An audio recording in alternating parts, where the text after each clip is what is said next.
আপনি যদি একজন কর্মজীবী মেয়েকে আপনার জীবনসঙ্গী হিসেবে চান, তবে আপনাকে মেনে নিতে হবে সে ফুল টাইম আপনার বাড়িতে কাজ করতে পারবে না। আপনি যদি একজন গৃহিণীকে আপনার জীবনসঙ্গী হিসেবে চান, তাহলে আপনাকে মেনে নিতে হবে যে সে আপনাকে আর্থিকভাবে সহায়তা করতে পারবে না। আপনি একজন স্টাইলিশ কর্মহীন মেয়েকে জীবনসঙ্গী হিসেবে চান, তবে তার লাইফস্টাইলের জন্য ব্যয় আপনাকেই করতে হবে। আবার আপনি যদি কোনো সাধারণ মেয়েকে বিয়ে করতে চান, তবে আপনি কখনোই তাকে ওই স্টাইলিশ মেয়ের সাথে তুলনা করতে পারবেন না। এটাও বলতে পারবেন না যে তুমি ওই স্টাইলিশ মেয়ের মতো নও।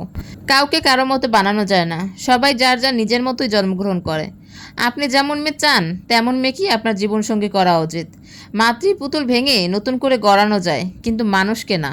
একই সাথে আপনি কারিনা, জরিনা, মিশেল ওবামা, সিদ্দিকা কবির সবাইকে চাইতে পারবেন না, কারণ আপনি নিজেও একই সাথে শাহরুখ খান, বিল গেটস, টমি মিয়া নন। হ্যালো এভরিওয়ান, আসসালামু আলাইকুম, ওয়েলকাম টু স্মৃতিস ডায়েরি।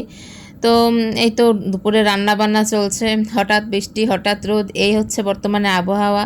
এমন একটা পরিস্থিতি, আবহাওয়ার মুড বোঝা মুশকিল। একদিকে তো আবহাওয়া তো এরকমের ঝামেলা করছি, তার মধ্যে তো কারেন্টও খুব ঝামেলা করছে। বর্তমানে তো বিদ্যুৎ থাকে না বললেই চলে, এই যায় এই আসে এরকমই চলছে। আসলে সব মিলিয়ে কী যে হচ্ছে সেটা বোঝাই মুশকিল। যাই হোক, এই তো দুপুরের জন্য রান্না বান্না করছি। আজকে রান্না করছি, কি রান্না করছি বলুন তো? তো আমি বলে দিচ্ছি, আজকে রান্না করছি কবুতরের মাংস আলু দিয়ে। কবুতরের মাংস আলু দিয়ে ঝোল ঝোল রান্না করলে খারাপ লাগে না, ভালোই লাগে খেতে। আচ্ছা যাই হোক, এদিকে কি রান্না করছি সেটা পারলে গেস করুন তো। খুবই একটা আনকমন খাবার, আবার খুবই চেনা খাবার। অনেকে হয়তো বা খেয়েছেন, অথবা না খেয়ে থাকতে পারেন। একেবারেই নর্মাল একটা খাবার। এটা হচ্ছে পটলের ছোলা ভাজি। পটলের ছোলা আর চিংড়ি মাছ আমি একসাথে নিয়ে ভাজি করছি।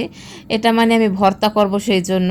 পটলের ছোলা ভর্তা কে কে খেয়েছেন বলুন তো? এটা আসলে ফেলনা সবজি হলেও আসলে পটলের ছোলা কিন্তু প্রচুর পরিমাণে পুষ্টি আছে, সেজন্য আমি এটা সহজে ফেলি না। পটলের ছোলা চিংড়ি মাছ দিয়ে আমি ব্যালেন্স করে ভর্তা করে খাই, আমার কাছে আসলে অনেক টেস্টি লাগে। বাসায় একবার হলো অবশ্যই সবাই ট্রাই করে দেখবেন, খেতে কিন্তু ভালোই লাগে। যাই হোক, পটল ভর্তা হতে হতে এদিকে আমার মাংস রান্নাও হয়ে গেছে, কবুতরের বাচ্চা রান্না করেছে এখানে। তো এখন কবুতরের মাংসে জিরা দিয়ে দিচ্ছি। রান্না শেষে জিরার গুঁড়ি দিলে আসলে খেতে ভালোই লাগে, একটা অন্য রকমের একটা ঘ্রাণ আসে, সেজন্য জিরার গুঁড়ি ছিটিয়ে দিয়েছি। এবার আমি এই তো এটাকে এখন হালকা নেড়েচেড়ে নামিয়ে নেব, বাচ্চারা যখন খাবে সেজন্য একটু ঝালও কম দিয়েছি।